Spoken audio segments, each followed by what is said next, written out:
ఈ కాలేజీలో మా వాడికి మంచి మార్కులు రావట్లేదండి, ఎందుకని మా వాడిని పక్క కాలేజీలో జాయిన్ చేద్దాం అనుకుంటున్నా. ఎందుకంటే పక్క కాలేజీలోకి అసలు ఈ కాలేజీలో ఎంతమంది గొప్ప వాళ్ళు చదువుకున్నారో తెలుసా మీకు? ఏది ఇద్దరు పేర్లు చెప్పండి. మా కాలేజ్ వాచ్మెన్, నా కార్ డ్రైవర్. ఎవరు టాయిలెట్ గోడల మీద ప్రిన్సిపల్ సార్ కి ఇంగ్లీష్ మేడంకి ఎఫ్ఐఆర్ ఉందని రాసింది. ఒకవేళ అది నిజమైతే ఎవరిది రెస్పాన్సిబిలిటీ? అరే హర్ష, అది నా పిల్లరా.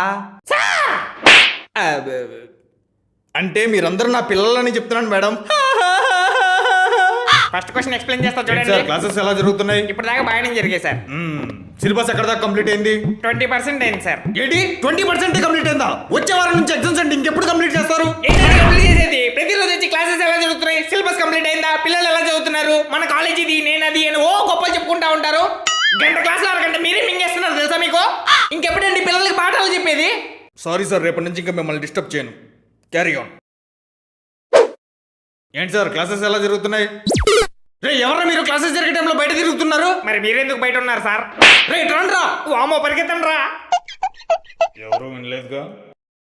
అందరూ కాలేజ్ ఫెస్ట్ చేయండి, కాలేజ్ ఫెస్ట్ చేయండి అంటున్నారు. అసలు కాలేజ్ ఫెస్ట్ చేయడానికి డబ్బులు ఎక్కడ ఉన్నాయి? మొత్తం నేనే మింగేస్తే అలా కొంచెం వేయండి, అలా కూడా కాలేజ్ ఫెస్ట్ చేద్దాం. మీ కాలేజీలో ఎడ్యుకేషన్ బాగాలేదండి, అందుకని మా వాడిని పక్క కాలేజీలో జాయిన్ చేద్దాం అనుకుంటున్నా. ఏంటి సార్ పక్క కాలేజ్ అంటారు? అసలు ఈ కాలేజ్లో సీట్ రావాలంటే ఎంత లక్ ఉండాలో తెలుసా మీకు? లక్షల లంచాలు ఇస్తే కానీ కాలేజీలో సీట్ రాదు. ఇంతకీ మీరే కాలేజీలో చదివారండి? పక్క కాలేజీలో. ఏంటి వైస్ ప్రిన్సిపల్ గారు వీళ్ళందరినీ బయట నుంచో పెట్టారు? వీళ్ళందరూ కాలేజ్కి లేట్కి వచ్చారు సార్. ఇంకా రేపటి నుంచి ఎవరైనా కాలేజ్కి లేట్కి వస్తే కాలేజ్ బయట నుంచి పెడతా. క్లాసులు కూడా ఎలా వచ్చాను గుర్తుపెట్టుకోండి.